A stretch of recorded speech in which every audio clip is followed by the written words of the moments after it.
Я как вегетарианец со стажем, я пробовал считать, но там примерно получалось 4 года. Мыслил за свою жизнь вообще по-разному относительно белков, относительно мяса и относительно вообще типов питания. Вот, вегетарианцем я стал по результатам кое-каких практик, то есть не намеренно, не идейно, ни в коем случае, просто чисто по телесному, скажем так, состоянию. Вот, поэтому я достаточно спокойно на все эти вещи смотрю, то есть хорошо общаюсь как бы и с теми, и с другими. Вот, и с религиозно, допустим, убежденными тоже спокойно общаюсь, ну потому что как бы понимаю, на себе проходил, чувствовал. С белками есть одна проблема, их требуется реально много. То есть, если, допустим, вегетарианец качественный, то он хорошо думает о витаминах, хорошо думает о молочке, потому что за молочку он конкретно держится. Кстати, вегетарианцев с веганами не путайте. Веганы вообще растительную пищу только уважают. Вопрос я исследовал с разных сторон. Например, по типу зубов, по набору, как он у нас есть, и по типу желудочно-кишечного тракта, мы всеядны по определению. То есть у нас нет специальных органов, чтобы, допустим, жить на траве, как корова там. Сычук, книжка и прочие атрибуты — это не про нас, при условии, что корова живет постоянно. Мы не можем. То есть нам нужны более энергоконцентрированная и белково-концентрированная пища.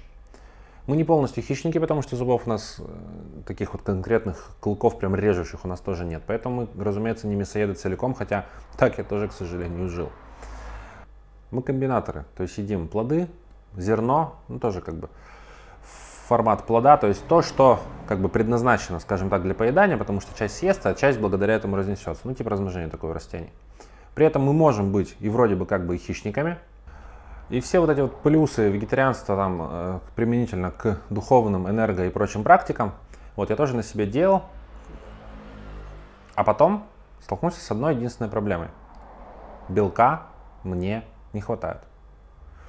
И суть проблемы была в том, что я начал работать непосредственно физически, ну там, потому что, во-первых, люди бывают там по 150 килограмм веса, причем большая часть мышцы. Вот, могут быть реально очень жесткие спазмы, которые обходными путями просто неделями будем обходить. А еще, потому что я сам вешу вот в последнее время около 100 килограмм, и когда ты делаешь что-то руками, ну твое собственное тело, нагрузку, допустим, на ноги дает такую, особенно если какой-то есть импульс. Ну, в общем, самотравматизация тоже есть. Белка мне во всех этих случаях не хватало. И мне нужно было что-то решать. И вот, собственно, чего я нарешал, тем и делюсь. С точки зрения чистоты диеты, в самом белке проблем нет. Чем бы животное неправильно не кормили, один из доводов вегетарианцев, кстати, чем бы животное неправильно не кормили, оно отложится в жире. Поэтому жир животный, даже внутренной, я, ну не то что я бы сказал, что запрещаю, допустим, ну, нежелательно. Он должен быть вытоплен в процессе приготовления. То есть это либо жарка, либо это запекание, либо это варенье, но тогда перед этим жир нужно вырезать. Вообще, кстати, по этой причине я мясо редко варю. Жир вообще не добро. Как раз по причине того, что туда все, что не нужно, все и скидывается. Кстати, в наших телах тоже, но мы про это попозже поговорим. Если я, допустим, запекаю, то я запекаю достаточно сухо, чтобы, допустим, на той же курице шкура была действительно, ну, практически хрустящей, то есть чтобы весь жир ушел.